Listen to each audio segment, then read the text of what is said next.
Hola, muy buenos días y bienvenidos a IPG Patsala de Español.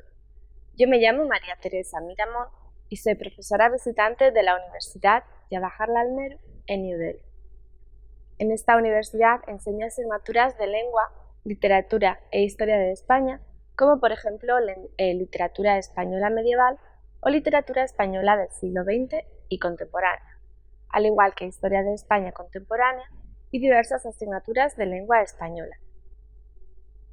En esta ocasión vamos a empezar con el módulo 29 del paper 15, que trata sobre la historia y la cultura de América Latina. El módulo 28 se titula Argentina, Uruguay y Paraguay en el siglo XIX y XX. En este módulo vamos a hacer una introducción a la historia de Argentina, Paraguay y Uruguay, los países más al sur de América del Sur. Muchas veces se ha englobado a estos países como parte de los territorios que forman el Cono Sur, aunque Paraguay no forma parte oficialmente de ellos físicamente, aunque sí es cierto que culturalmente se podría incluir como uno de los países que conforman el Cono Sur.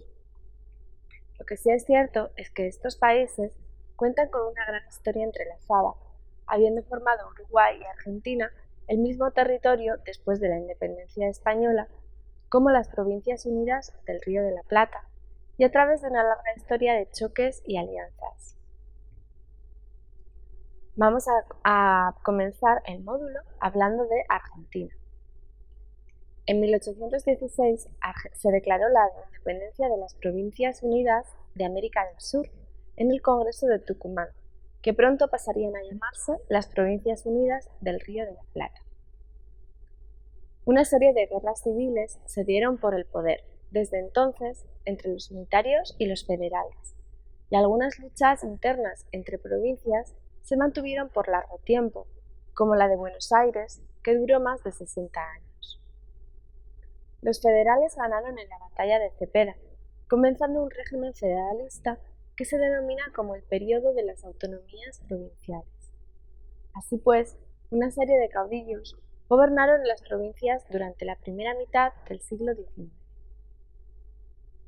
No fue así hasta la Constitución de 1826 que los territorios que aún formaban parte de las Provincias Unidas cambiaron su nombre por el de Argentina. Entre 1831 y 1832, las 13 provincias que todavía integraban el territorio pasaron a llamarse Confederación Argentina. Catamarca, Córdoba, Corrientes, Entre Ríos, Jujuy, La Rioja, Mendoza, Salta, San Juan, San Luis, Santa Fe, Santiago del Estero y Tucumán. Algunos de estos territorios que estaban fuera de estas provincias se hallaron sin representación política o derechos cívicos. La mayoría se hicieron provincia a mediados del siglo XX, mientras que Tierra del Fuego o la Antártida o las islas del Atlántico Sur no lo fueron hasta 1991. En la Constitución Argentina de 1953, el nombre de Provincias Unidas del Río de la Plata es uno de los oficiales del país, junto con el de República Argentina, Confederación Argentina y el de Nación Argentina. A partir de esta fecha, Argentina entra en una etapa llamada la Organización Nacional. Desde 1862 hasta 1880, el país conoció un periodo de calma política mediante las presidencias históricas. Bartolomé Mitre fue el primero de estos presidentes. Promovió leyes importantes e impulsó la educación. También luchó en la Guerra de la Triple Alianza, durante 6 años, junto con Brasil y Uruguay, para recuperar la provincia de Corrientes, que había invadido Paraguay. El siguiente de los presidentes fue Domingo Faustino Sarmiento, que llegó al poder en 1868 y cuyo mandato vio finalizar la guerra contra Paraguay en 1870. También promovió nuevas reformas para la modernización del país y siguió la lucha contra el caudillismo. Al tercero de esta serie de presidentes fue Nicolás Avellaneda, de 1874, que siguió con la política de sus predecesores de fomentar la economía y el progreso industrial. Avellaneda también comenzó una política de conquista de tierras indígenas, provocando una gran reducción de la población indígena a causa de las muertes que se produjeron. En 1880 comenzó una guerra civil a causa del fraude electoral y se derrocó la ley que hacía que Buenos Aires fuera una federación, transformándose de esta manera en la capital del país. Poco tiempo después comenzó una larga temporada de unas 3 décadas de estabilidad política, en la que los gobiernos conservadores y liberales fueron turnándose en el gobierno, en la mayoría de las ocasiones mediante pucherazo y prácticas fraudulentas. Durante este periodo dominó el Partido Autonomista Nacional, el PAN, en una república de carácter conservador. Esto fue así hasta la década de los años 30 en el siglo XX, la llamada década infame. En 1930 se dio un golpe de Estado de carácter militar, liderado por José Félix Uriburu, que derrocó al entonces presidente Hipólito Yrigoyen y se mantuvo en el poder durante 2 años para pasar a convocar elecciones después. En 1943 hubo un nuevo golpe de Estado militar, encabezado por Arturo Rawson y Pedro Pablo Ramírez, que derrocaron al presidente Ramón Castillo y Ramírez acabó gobernando el país. En realidad, la revolución del 43 había sido impulsada por varios motivos y había varios integrantes con diferentes objetivos. Uno de ellos era el coronel Juan Domingo Perón, que a pesar de comenzar con un modesto rango, fue ascendiendo posiciones y se convirtió en una figura influyente del gobierno militar. Lo cierto es que el anterior presidente ya había recibido fuertes presiones para que Argentina le declarara la guerra a las potencias del Eje, lo cual llevó a cabo Edelmiro Farrell, sustituto de Ramírez. Con el nuevo gobernante, Perón pasó a ocupar el puesto de ministro de Guerra, y ambos promovieron reformas laborales y crearon importantes medidas que guardaban los derechos de los trabajadores. Salario mínimo y mejores condiciones, derecho a jubilación o seguro social, tribunales de trabajo, créditos, etc. En 1945 se dio un golpe de Estado antiperonista, un sentimiento creado, en parte, a causa del embajador estadounidense Sproul Baden, que organizó un movimiento antiperonista en el país. Como respuesta, una gran cantidad de obreros y sindicalistas se movilizaron en contra de los antiperonistas en la Plaza de Mayo, que exigieron la liberación de Perón y realizaron un llamamiento a elecciones que la dictadura tuvo que aceptar. En 1946, Juan Perón triunfó en dicha convocatoria y se convirtió en el presidente del país desde 1945 hasta el 52. Perón y su esposa Eva o Evita, con la Fundación Eva Perón, fueron grandes defensores de programas de bienestar social y por ello fueron muy populares entre la población popular argentina. Amplió los derechos de los trabajadores. Se creó el Ministerio del Trabajo y de Previsión Social de las mujeres, con el voto femenino en 1947, de ancianos y niños, y también promovió la industrialización en el país, entre otras muchas reformas y modernizaciones. Pero la reforma constitucional, que permitía su reelección como presidente, hizo que los militares se movilizaran e intentaran destituirlo en 1951 mediante un golpe de Estado. Sin embargo, los militares golpistas fueron detenidos y encarcelados. Perón volvió una vez más a la presidencia, por segunda vez desde 1952 al 55. Ese mismo año, su esposa, Eva Perón, intentó acceder al cargo de vicepresidenta, pero no pudo hacerlo a causa de su estado de salud y por la oposición militar. Un año más tarde murió de cáncer de útero, con 33 años de edad. En 1955, un nuevo golpe de Estado sacudió la democracia. El gobierno, que en su primera legislatura había vivido una gran campaña de desprestigio a través de la prensa, impulsada a causa de los sectores económicos más poderosos, en su segunda etapa tomó el control de la prensa y el presidente favoreció una propaganda política de su persona, incluso en los libros de texto de los colegios. Además, miembros de la oposición fueron detenidos y se comprobó que habían realizado torturas ilegales. La Iglesia Católica impulsó también una campaña contra el gobierno, ya que Perón quería secularizar la nación, aprobar la ley del divorcio o promover una educación no religiosa, entre otras, y esto no fue bien visto por los católicos. Así pues, en 1955, unos 30 aviones de la Armada se sublevaron y bombardearon Buenos Aires, en la Plaza de Mayo principalmente, dejando unos 355 muertos. Su objetivo era el presidente, pero este no estaba en el lugar. Los partidarios de Perón respondieron quemando iglesias y la oposición entre peronistas y antiperonistas se extendió por todo el país. Finalmente, los militares derrocaron a Perón y ocuparon el gobierno, iniciando una persecución de los simpatizantes de Perón que seguían manteniendo una gran popularidad en el país en la clandestinidad.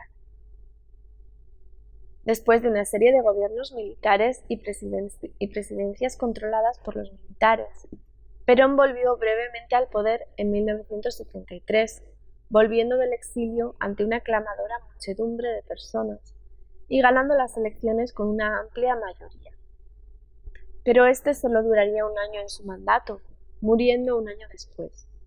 Su segunda mujer, Isabel Martínez, le sucedió en su mandato, pero no tenía experiencia y durante su gobierno se dieron una serie de golpes terroristas promovidos por los llamados montoneros, unos revolucionarios marxistas. Esto sirvió de excusa a los militares para dar otro golpe de Estado en 1976. La nueva dictadura duró hasta 1983 y se conformó mediante 4 juntas de gobierno consecutivas. Después de esta fecha, el régimen militar convocó elecciones democráticas y poco a poco se fue recuperando el sistema, recuperando el país y los derechos humanos eliminados durante la dictadura y enjuiciando a los culpables de dichos actos, algo que no sucedió en otros países de Hispanoamérica. A partir de ese momento, la democracia se estabiliza y se genera una estabilidad política que se ve alterada por la crisis económica de principios de los años 2000. A partir de 2003, no obstante, el país se recupera políticamente y los Kirchner traen la estabilidad. Néstor Kirchner, que gobierna desde 2003 a 2007, y su esposa Cristina Fernández de Kirchner, de 2007 a 2015.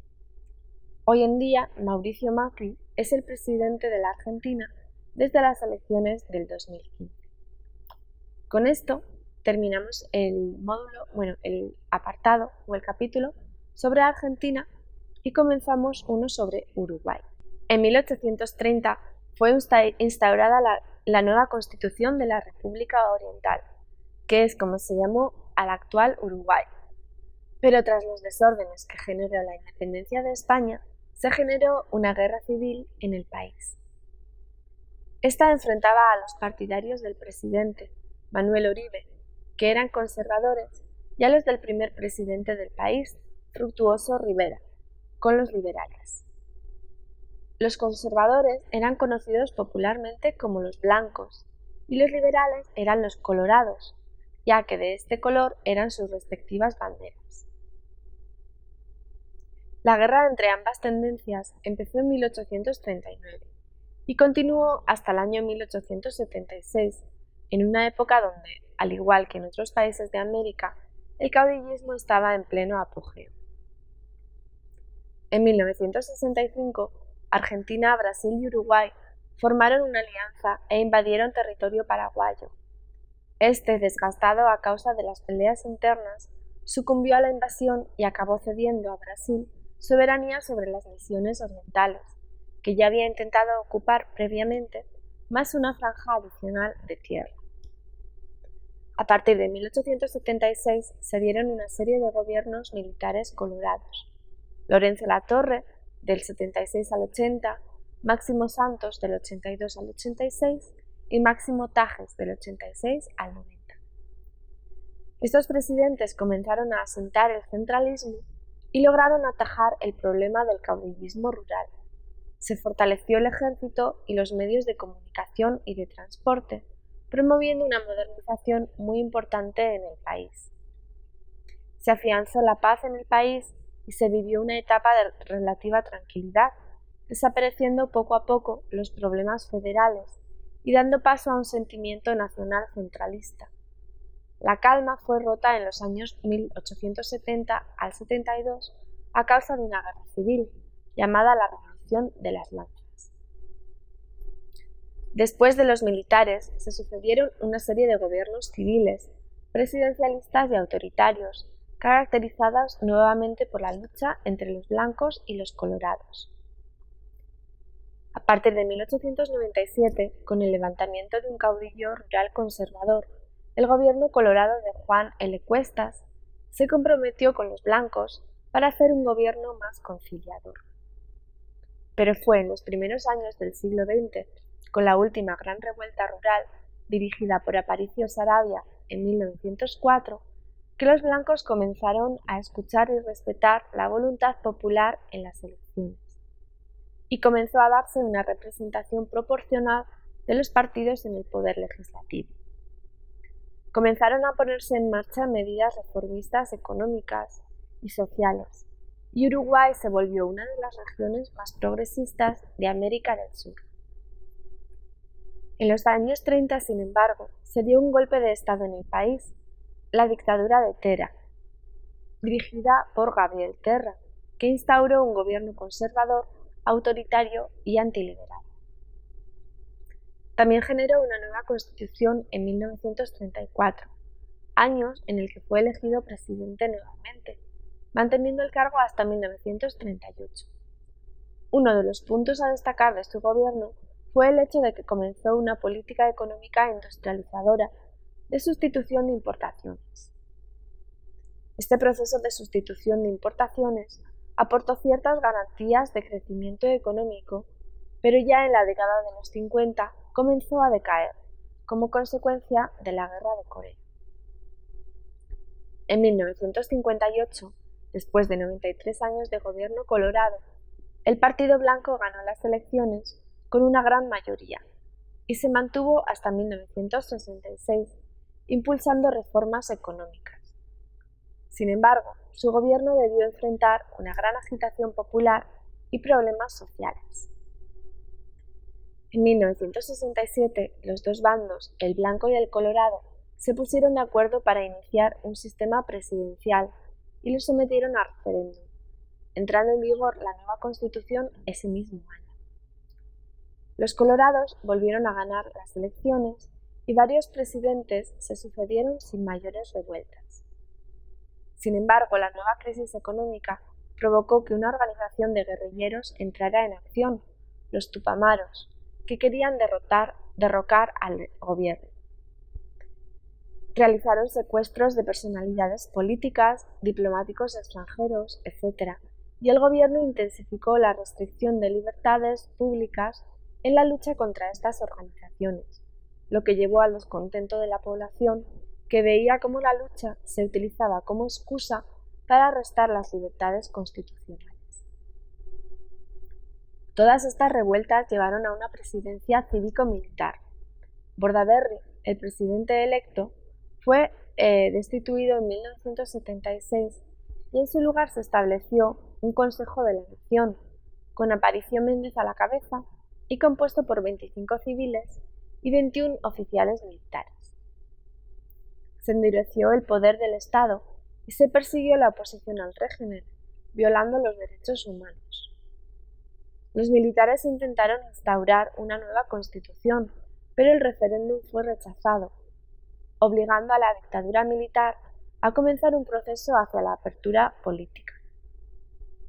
En 1981 asciende a la presidencia Gregorio Álvarez, que abre elecciones generales en 1984, facilitando de nuevo el acceso a la democracia. El Partido Colorado sale electo y en 1985 se produce el retorno de la democracia civil con Julio María Sanguinetti como presidente, que volvió a salir elegido en 1994. Una de sus medidas más destacables fue la reforma económica que hizo a Uruguay un país más competitivo frente a sus socios del Mercosur, al que pertenecía desde el año 1991. En las elecciones de 2004 resultó elegido Tabaré Vázquez, de la coalición izquierda Encuentro Progresista, Frente Amplio y Nueva Mayoría, siendo por primera vez que ni el Partido Blanco ni el Partido Colorado accedía a la presidencia. En el año 2009, el Frente Amplio volvió a obtener la mayoría parlamentaria y José Mújica resultó electo como presidente. Este se planteó como uno de sus objetivos fundamentales mejorar la educación, eliminar la indigencia y reducir la pobreza en el país. Con esto terminamos el apartado de Uruguay y vamos a pasar a hablar brevemente de Paraguay. Al igual que sus países vecinos, Paraguay proclamó su independencia en 1811 y a partir de ahí el país comenzó una sucesión de regímenes. Algunos de los aspectos históricos del siglo XIX paraguayo ya los hemos visto a grandes rasgos en los apartados anteriores, al hablar de la guerra de la Triple Alianza de Brasil, Argentina y Uruguay contra Paraguay, en la que éste perdió la región de Misiones y el territorio al norte del río Apa, que fueron para Brasil, y una parte del Chaco, que fue para Argentina. Durante los siguientes años se sucedieron una serie de gobiernos que se alternaron entre la estabilidad política y las revueltas. Una región problemática fue la región del Chaco, que generó muchos conflictos a causa del petróleo, hasta que estalló una guerra en este territorio, conocida como la Guerra del Chaco, a la que siguió una invasión del país de Bolivia. Ambos países se disputaron el control de este territorio desde 1932 al 35. Fue una guerra cruenta que consumió a ambos países, ya de por sí muy pobres. Finalmente Paraguay renunció a unos 110.000 kilómetros cuadrados para cesar las hostilidades en un tratado de paz. Después de esta guerra, el país volvió a sostener otra alternancia entre colorados, los liberales, y azules, los conservadores, que se dieron a través de regímenes dictatoriales y juntas militares. En 1947, el país vuelve a enfrentar otro conflicto, esta vez una guerra civil que dejó unos 30.000 muertos. Tras la guerra civil y ya en 1959, Paraguay se vio sumido en una crisis económica y el país volvió a enfrentar un nuevo golpe de Estado a manos del general Stroessner, del Partido Colorado. Después de obligar a dimitir al anterior presidente, Federico Chávez, la Asamblea Nacional, compuesta solo por colorados, aceptó por unanimidad el nombramiento de Stroessner, asumiendo la presidencia.